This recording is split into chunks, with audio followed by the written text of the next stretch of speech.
Book 3, Chapter 4, Preparations for the Council of Constance. We have now before us a wider theatre than Bohemia. It is the year 1413. Sigismund, a name destined to go down to posterity along with that of Huss, though not with like fame, had a little before mounted the throne of the empire. Wherever he cast his eyes, the new emperor saw only spectacles that distressed him. Christendom was afflicted with a grievous schism. There were 3 popes whose personal profligacies and official crimes were the scandal of that Christianity of which each claimed to be the chief teacher, and the scourge of that church of which each claimed to be the supreme pastor. The most sacred things were put up to sale, and were the subject of simoniacal bargaining. The bonds of charity were disrupted, and nation was going to war with nation. Everywhere strife raged, and blood was flowing. The Poles and the Knights of the Teutonic Order were waging a war which raged only with the greater fury inasmuch as religion was its pretext. Bohemia seemed on the point of being rent in pieces by intestine commotions. Germany was convulsed. Italy had as many tyrants as princes.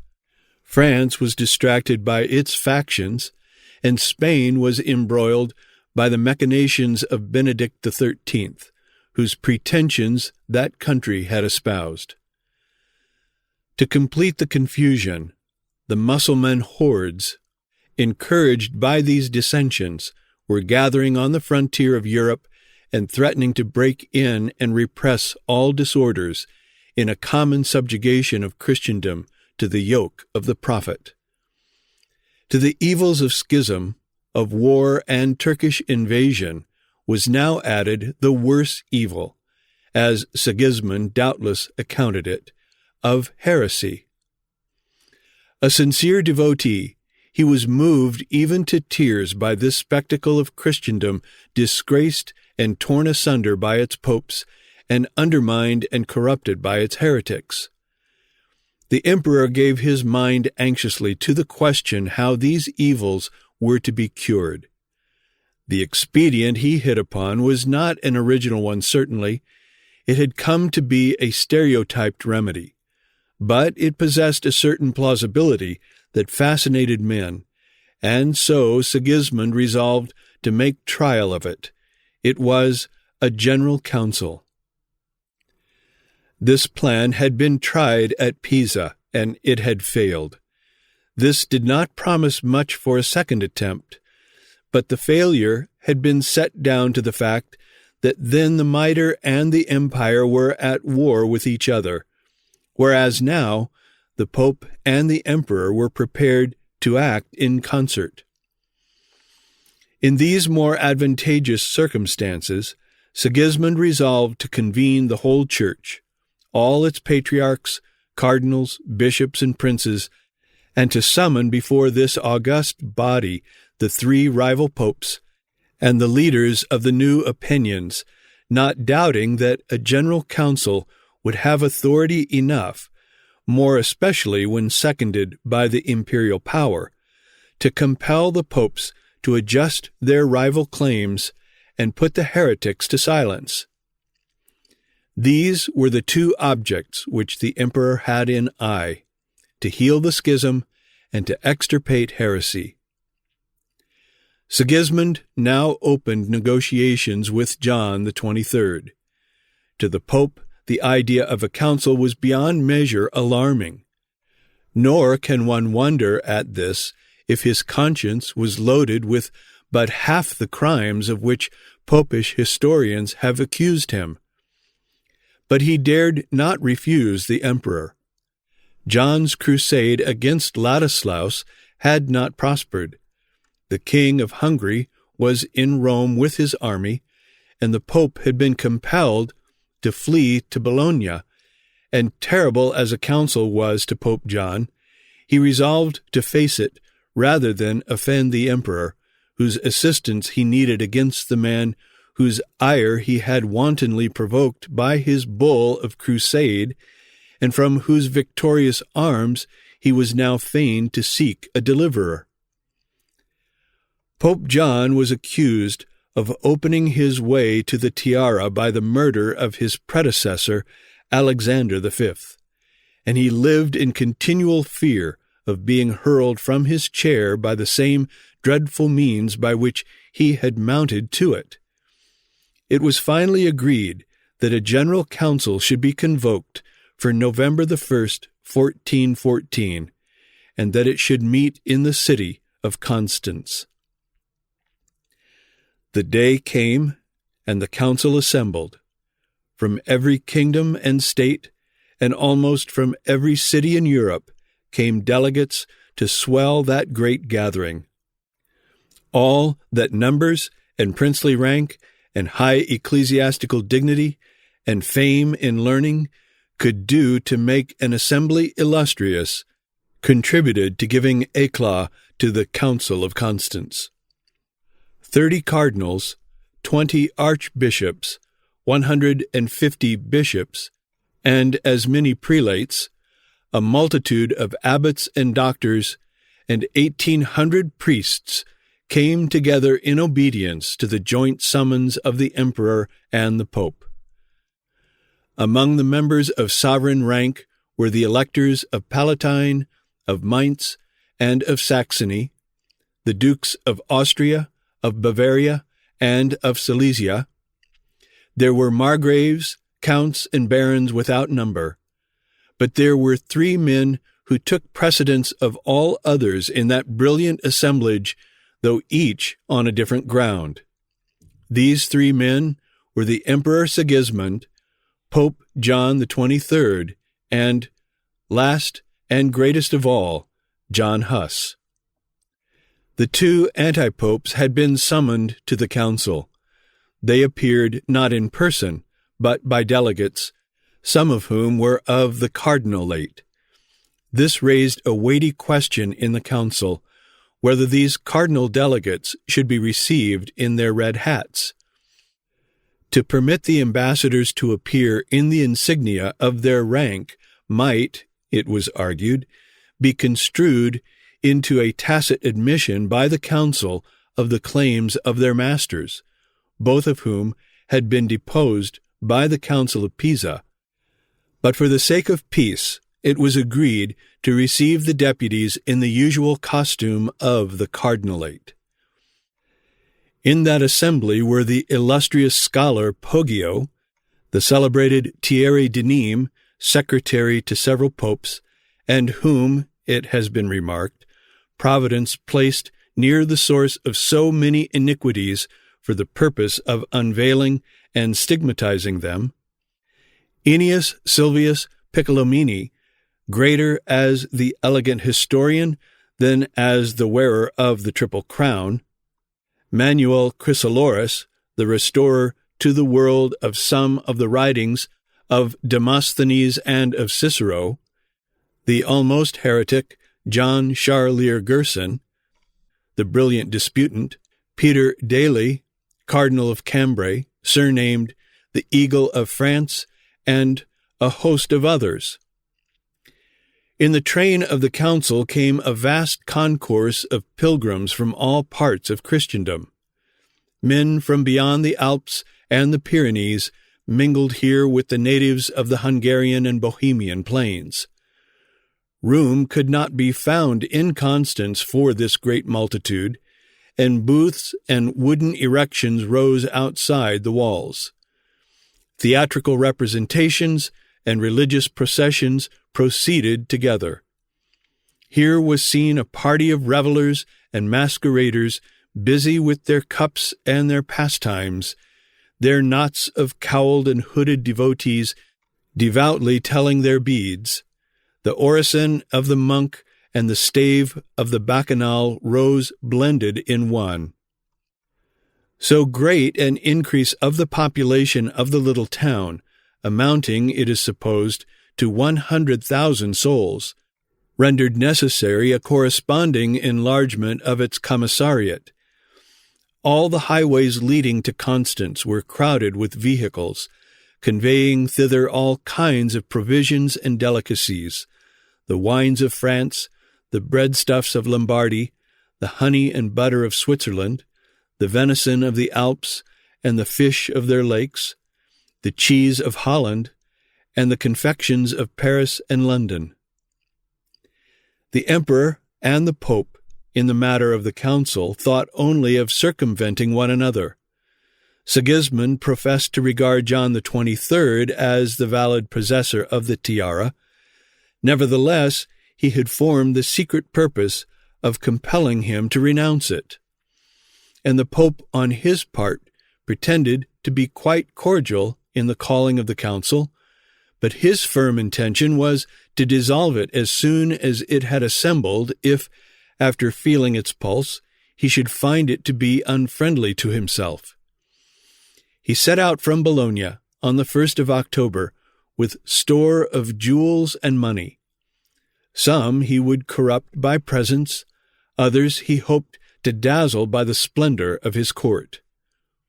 All agree in saying that he took this journey very much against the grain, and that his heart misgave him 1,000 times on the road.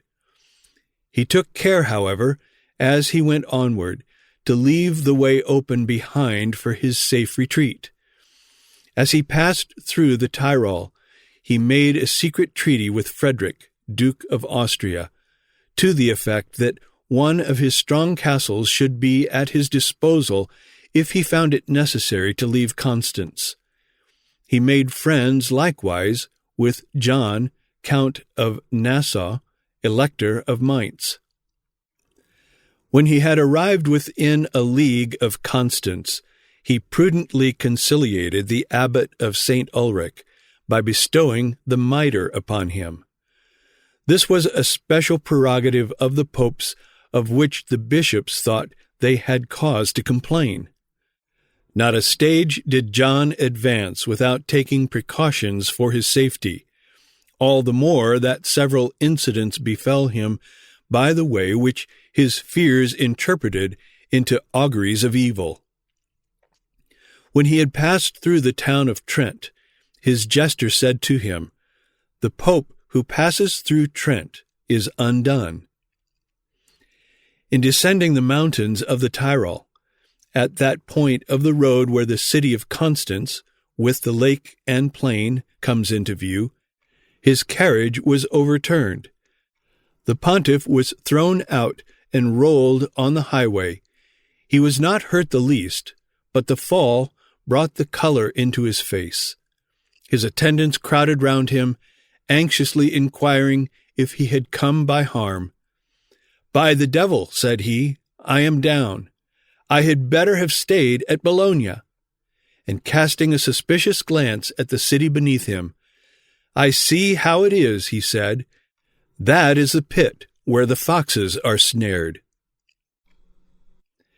John the 23rd entered Constance on horseback, the 28th of October, attended by 9 cardinals, several archbishops, bishops, and other prelates, and a numerous retinue of courtiers.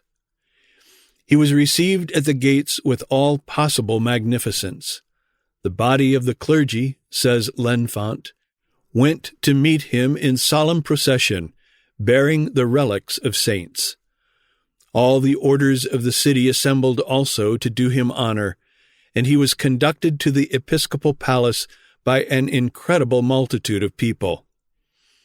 4 of the chief magistrates rode by his side, supporting a canopy of cloth of gold, and the Count Radolph de Montfort and the Count Berthold de Ursens held the bridle of his horse.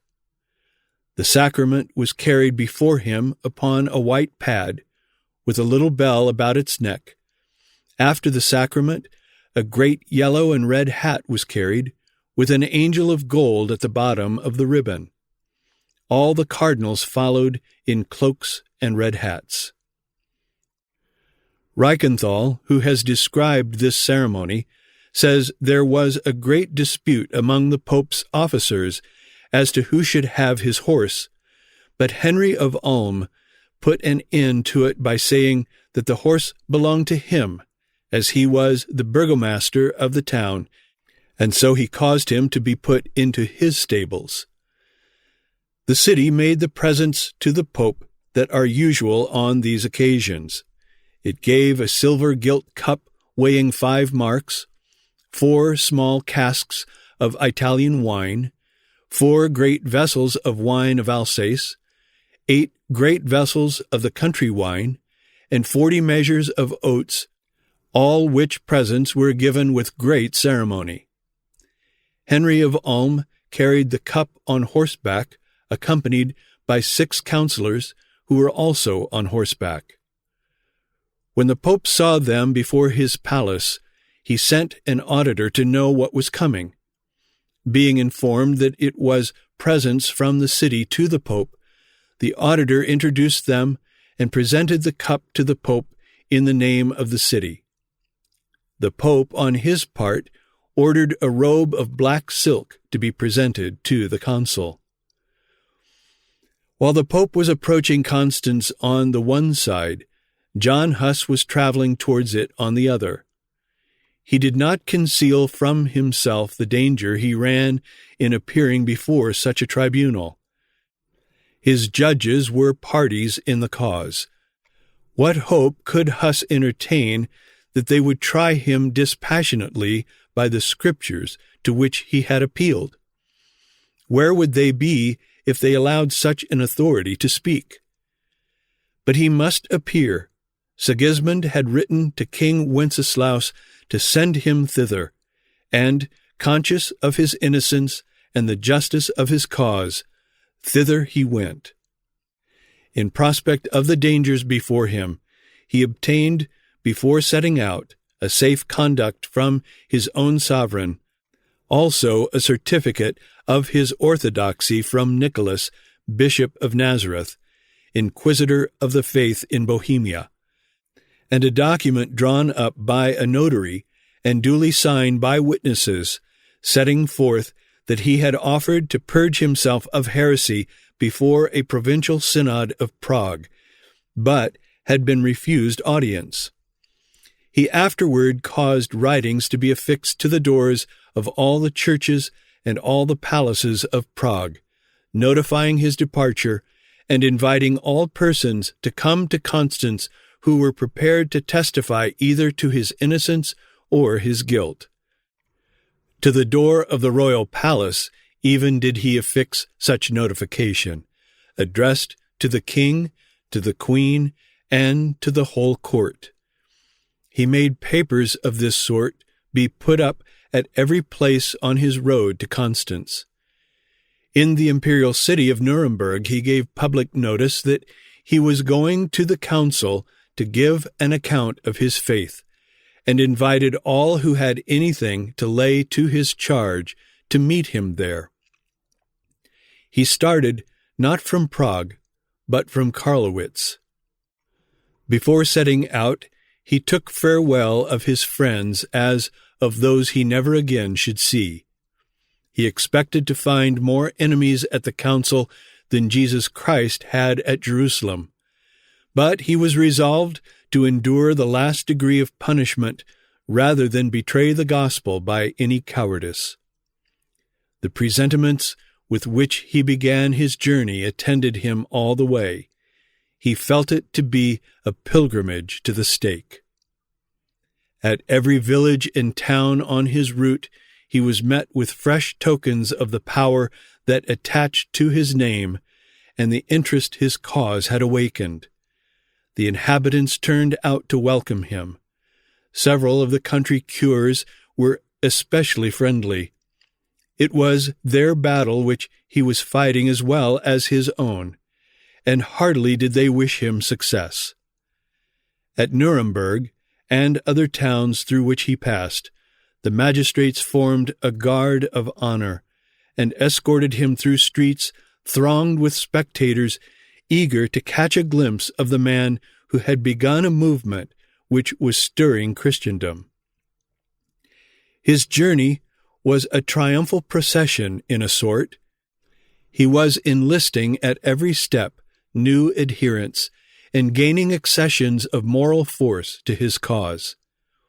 He arrived in Constance on the 3rd of November and took up his abode at the house of a poor widow whom he likened to her of Sarepta.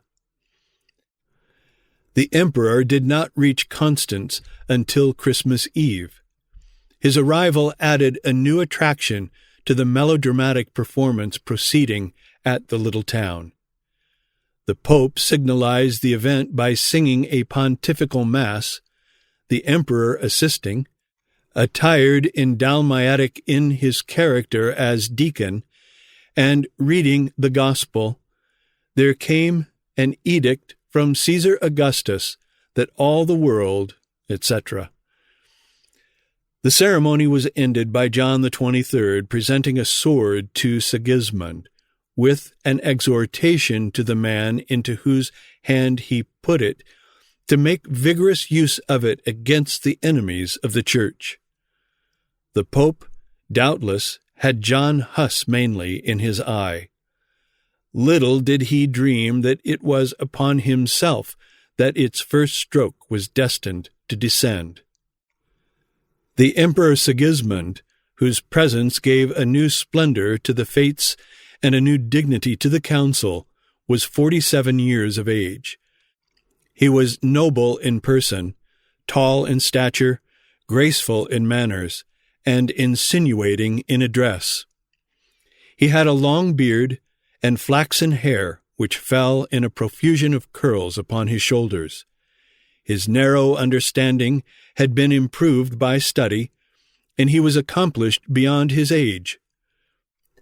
He spoke with facility several languages, and was a patron of men of letters. Having one day conferred nobility upon a scholar, who was desirous of being ranked among nobles rather than among doctors, Sigismund laughed at him and said that he could make 1,000 gentlemen in a day, but that he could not make a scholar in 1,000 years. The reverses of his maturer years had sobered the impetuous and fiery spirit of his youth. He committed the error common to almost all the princes of his age, in believing that in order to reign it was necessary to dissemble, and that craft was an indispensable part of policy. He was a sincere devotee, but just in proportion as he believed in the Church was he scandalized and grieved at the vices of the clergy. It cost him infinite pains to get this council convoked, but all had been willingly undertaken in the hope that assembled Christendom would be able to heal the schism and put an end to the scandals growing out of it. The name of Sigismund has come down to posterity with an eternal blot upon it. How such darkness came to encompass a name which, but for one fatal act, might have been fair, if not illustrious, we shall presently show. Meanwhile, let us rapidly sketch the opening proceedings of the council, which were but preparatory to the great tragedy in which it was destined to culminate.